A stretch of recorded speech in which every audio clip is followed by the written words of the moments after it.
அருமையானவர்களே, இந்த நாளிலும் அவருடைய வார்த்தையை நான் இடத்திலே கொண்டு வருகிறேன். கர்த்தருடைய கரம், அதை நாம் தியானிக்கிறோம். கர்த்தருடைய கரம் அதை செய்தது. எனவே கர்த்தருடைய கரம் கிரியை செய்யும் கரம். நம்முடைய வாழ்க்கையின் பல்வேறு ரீதியிலே கர்த்தருடைய கரம் நமக்காக கிரியை செய்கிறது என்பதை நாம் பார்க்கிறோம், அனுபவிக்கிறோம். கர்த்தருடைய கரம் உங்களுக்காக கிரியை செய்து கொண்டு இருக்கிறது. இன்னும் நீங்க எந்தெந்த ஏரியாஸ்ல இந்த இடத்துல கர்த்தர் இன்னும் அற்புதம் செய்யல நினைக்கிறீங்களோ, இன்னைக்கு கர்த்தருடைய கரம் உங்களுக்காக கிரியை செய்து நீங்கள் எதிர்பார்த்திருக்கும் அற்புதத்தை செய்யும். ஆமென். இன்னைக்கும் கூட நான் ஒரு காரியத்தை சொல்லுகிறேன். கர்த்தருடைய கரம் என்ன செய்கிறது என்று சொன்னால் வியாதியை நீக்குகிறது. ஆமென்.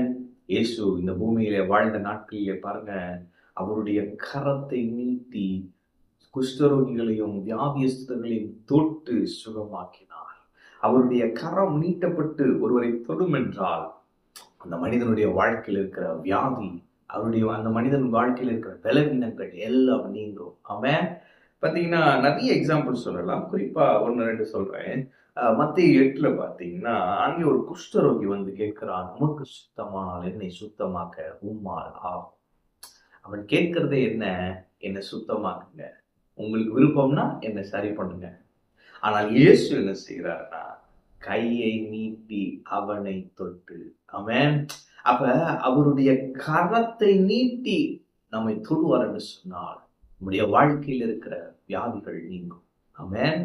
அப்ப குஷ்டரோகம் என்ற அந்த நாட்கள்ல பார்த்தீங்கன்னா சுகப்படுத்தவே முடியாது, குணப்படுத்தவே முடியாத வியாதியும் குணப்படுத்துகிறவர் இயேசு கிறிஸ்து. ஆமென். எனவே உங்க வாழ்க்கையில ஒருவேளை ஒரு பலவீனத்தோடு இருக்கிறீங்களா, அல்லது உங்களுக்கு தெரிந்திருக்கிறவர்கள் ஒரு பலவீனத்தோடு இருக்கிறாங்களா, வியாதியோடு இருக்கிறாங்களா?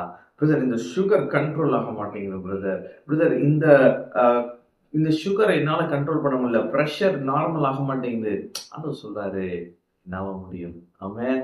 நிரந்தர தீர்வை கொடுக்க கர்த்தரால் முடியும். இந்த லிவர் பிரச்சனை ஒருவேளை இது ரொம்ப பாதிப்பு உண்டாக்குமோன்னு ஒரு பயத்தோட இருக்கிறேன். ஆண்டவர் சொல்றாரு, அப்படிலாம் இல்லை, நான் உன்னை பூரண குணமாக்குவேன். ஆமென். அப்ப அவருடைய கரம் இன்று உங்கள் மேல் நீட்டப்பட்டு உங்களை தொடுகிறது. அவருடைய கரம் உங்களை தொடும் பொழுது நீங்கள் சொஸ்தமாவீர்கள். ஆமென். பலவீனங்கள் நீங்கும் இயேசுவின் நாமத்தினாலே. அடுத்து பார்த்தீங்கன்னா அதே அதிகாரத்திலேயே இன்னொன்னு இருக்கும். அங்க பார்த்தீங்கன்னா 8:14 இயேசு பேதுருவின் வீட்டிலே அவன் மாமி ஜுரமாய் கிடக்கிறதை கண்டார். அவர் அவள் கையை தொட்டவுடனே ஜுரம் அவளை விட்டு நீங்கிற்று. அவன் இயேசு ஒன்றும் செய்யல, போய் கையை தொட்டார். தொட்ட மாத்திரத்திலே அந்த அம்மாவுக்கு ஜுரம் நீங்கினதாம். அவன் அப்ப கரம், தேவனுடைய கரம் நம்மை தொடும் பொழுது அற்புதங்கள் நடக்கிறது. சரீரத்துல எப்பேற்பட்ட வியாதியோடு இருந்தாலும் சரி, கர்த்தருடைய கரம் இன்று உங்களை தொடுகிறது. அந்த கர்த்தருடைய கரம் உங்கள் சரீரத்தில் இருக்கிற வியாதிகளுக்கு முற்றுப்புள்ளியை கொண்டு வருகிறது, நிரந்தர தீர்வை கொண்டு வருகிறது. இனி மருத்துவ செலவுகள் இல்லை இயேசுவின் நாமத்தினாலே. இயேசுவின் கரம் உங்களை தொடுகிறது. நீங்கள் வியாதி நீங்கி சுகமாய் இருப்பீர்கள், ஆரோக்கியமாய் இருப்பீர்கள். மருத்துவர்களும் அதை சொல்லுவார்கள், இது கர்த்தருடைய செயல், இது கர்த்தருடைய கரம் என்று.